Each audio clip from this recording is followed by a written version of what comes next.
Hello students, welcome to the another session of our class 8th. In the previous class, we have completed our chapter 8, exploring the geometrical figures. In that, graphs are there, square dot sheets are there. Hope you all are doing that. Complete that total chapter in your notebook and your graph book. Okay.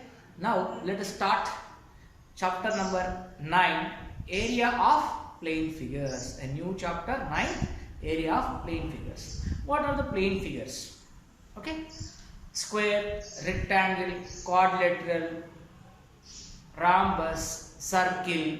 These all are triangle. These are all plane figures. Okay, you know some of the formulas to find the areas of plane figures. Area of the square, area of the rectangle, area of the triangle. You have learned up to 7th class. You learned that. Now the new things which you are going to learn in this chapter, I will give you the formulas to find out the areas of different plane figures. Starting with square, I am going to give all the formulas.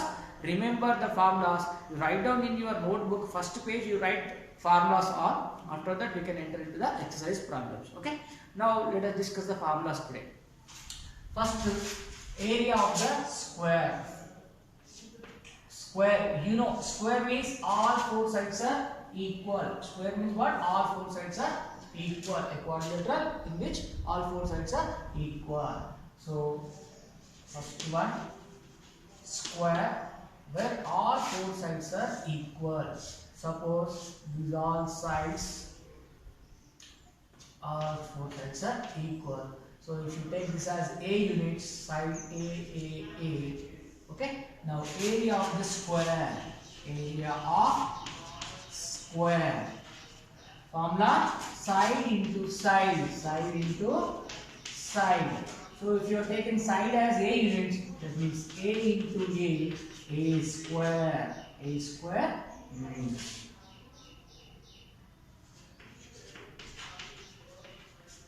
Okay, this is area of the square.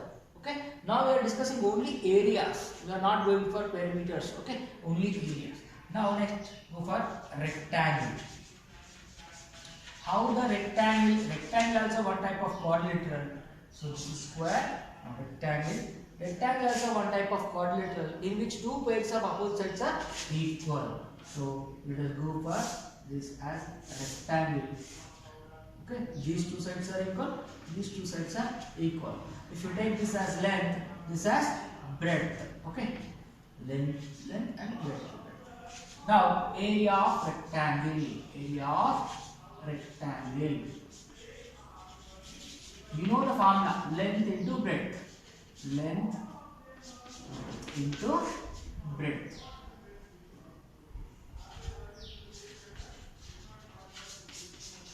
Okay, so what is that? L into B. Length into breadth. Okay, now let us go for what? Triangle. So triangle. If that is a right angle triangle, so if you take this as right angle triangle, if you take this as base, this as height, okay, this is height, this is base, then area of triangle formula. If this is a right angle triangle, then only this formula will work out. Half into base into height, half into base into height. Then if the triangle is not what? Right angle triangle, it is a different triangle where all these sides are different. Suppose this is A, this is B, this is C. All sides are different. There is another formula for this one. Area of triangle. First of all, you have to find the perimeter of this one. So S is equal to A plus B plus C by 2. This is S value. Now area of this triangle is what? Area of scalar triangle. This is what? Scalar triangle. All three sides are different. This is not a right angle triangle. Okay, area of triangle is equal to under root of S into S minus A into S minus B into S minus C. Can you see? If you are unable to see, I will write again down. Okay. Area of triangle. equal to under root of s into s minus a, s minus b, s minus c. Here s is what? Sum of all sides divided by 2. A, B, C's are what? Different measures of the sides. Okay. So up to here you know area of triangle is half into base into height. But when you know base and height, then only you can use. If you don't know which is the base, which is the height, it is not a right angle triangle, all three different sides are given, then you have to use this formula. But all three sides are A, B, C are different three sides. S is equal to A plus B plus C by 2. And area of this kind of triangle is under root of S into S minus A, S minus B, S minus C. This is the formula to find the area of the triangles. Now we go for different types of quadrilaterals again. Okay, understood? These are the formulas. Every formula you should write in the notebook and remember.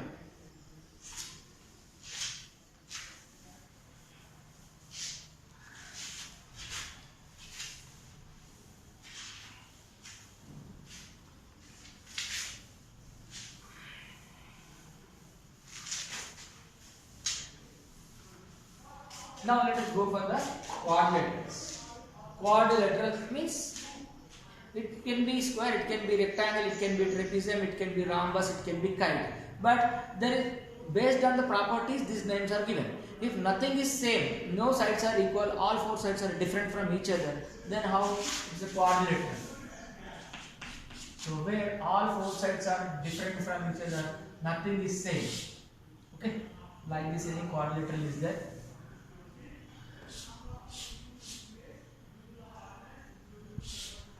Okay, all are different from each other. Okay, then how to find the area of this quadrilateral? Quadrilateral is what? A quadrilateral. I will write here outside. The chapter name is not quite down. Now you already know the chapter name, area of plane figures. The fourth one, quadrilateral,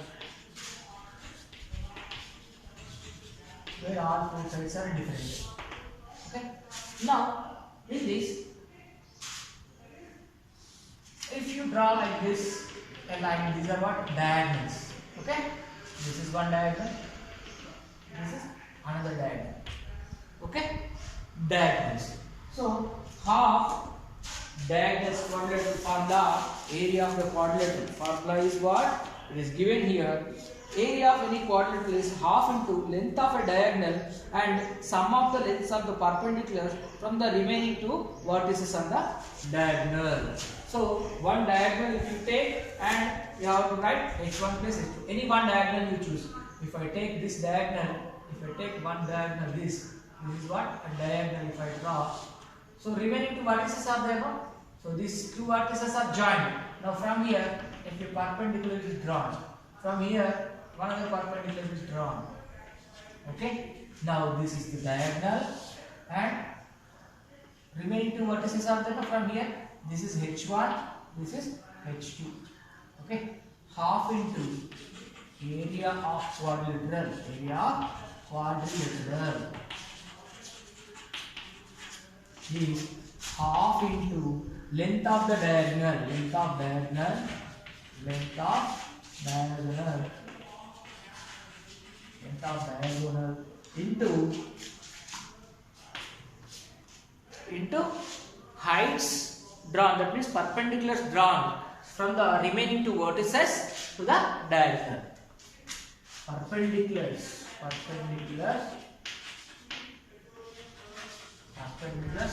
drawn, we are drawn to the diagonal. Sum of perpendiculars drawn to the diagonal from the vertices, from the remaining vertices, vertex. Okay, that means here we are given the name here. Half into diagonal is what? Half into d into h1 plus h2. Okay, this is the formula you must remember. Here d means length of the diagonal, h1 and h2 are what? Perpendiculars drawn from the remaining other two vertices. But joining two vertices, it becomes the diagonal. Remaining other two vertices will be there, no? From that one perpendicular is h1, another perpendicular is h2. So this is the formula to find the quadrilateral. In these different types of quadrilaterals, I already told you square, rectangle, two types. Another one is what? If two pairs of opposite sides are parallel to each other, that is what? Parallelogram. Only one pair of opposite sides are equal, that it is one pair of opposite sides are parallel, that is what? Trapezium. So let us go for finding the other quadrilaterals also. This is the area of quadrilateral. Understand? Now let us go for the remaining formulas.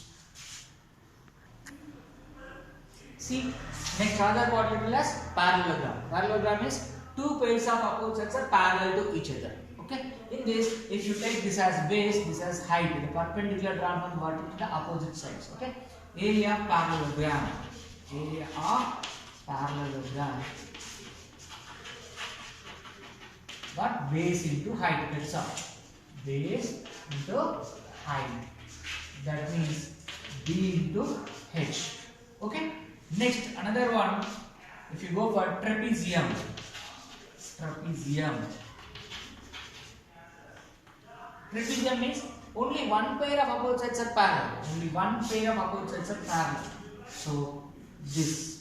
Only these two are parallel to each other. These two can be intersect somewhere. Here two pairs of opposite sides are parallel. Here one pair of opposite sides are parallel. This is a trapezium. In this, if you take the parallel sides as A and B, the distance between them, the perpendicular distance between these, you take as H. Now, area of the trapezium. Area of trapezium.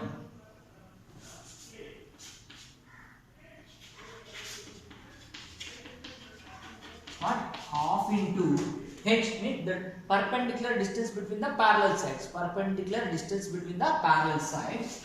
And A and B are what? The lengths of the parallel sides. Half into H into A plus B. This is the area of trapezium. Okay. Now let us go for area of rhombus. Area of rhombus. A rhombus means where all four sides are equal but diagonals are not equal. So this is the rhombus. So this is one diagonal D1. This is another diagonal D2. So both are perpendicular to each other, D1 and D2. So area of rhombus. Area of rhombus. Half into product of its diagonals. Product means into. Half into D1 into D2. Half into D1 into D2. Area of rhombus. Okay. Now let's go for the next one. Now all types of quadrilaterals are completed. Square, rectangle, parallelogram, trapezium and rhombus is over. Okay. Now let us go for circle. Let us go for circle. Area of circle. You all know circle means it will have radius. Okay. So this is radius R. So area of circle. Area of circle. Formula pi r square. Here r means what? Radius. R means what? Radius. Pi value is, you know, 22/7. Okay, you should remember this.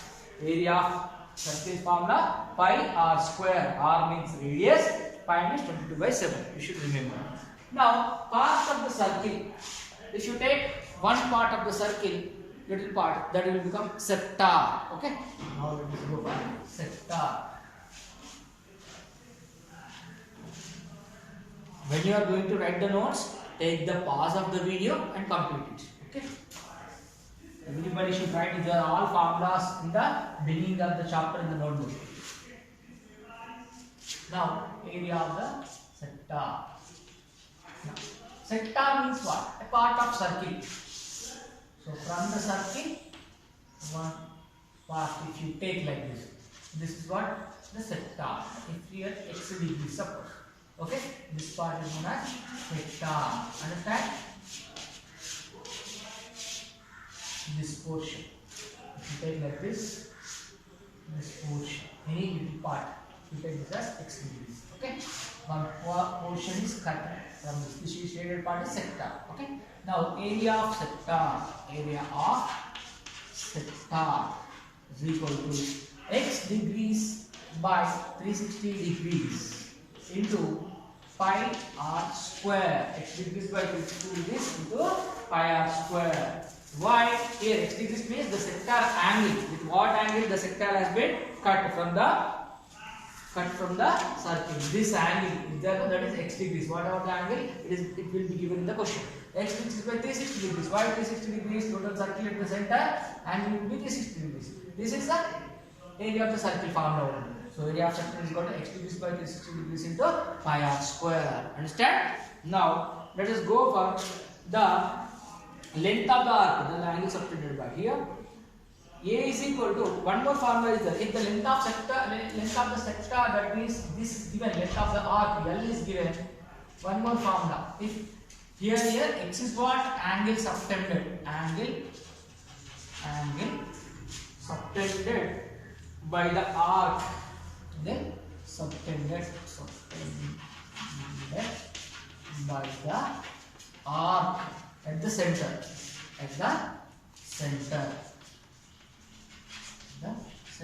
Now one more formula to find the area of the sector. This is when angle is given. If angle is not given, if length of the sector is given, length of the arc is given, then area of the sector, there are two formulas for this.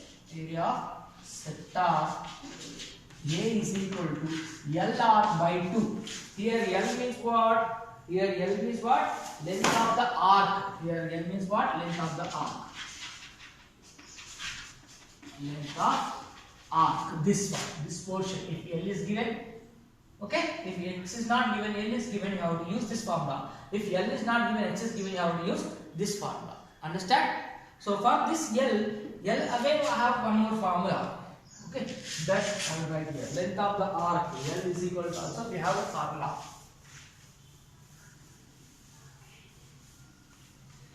Length of the arc.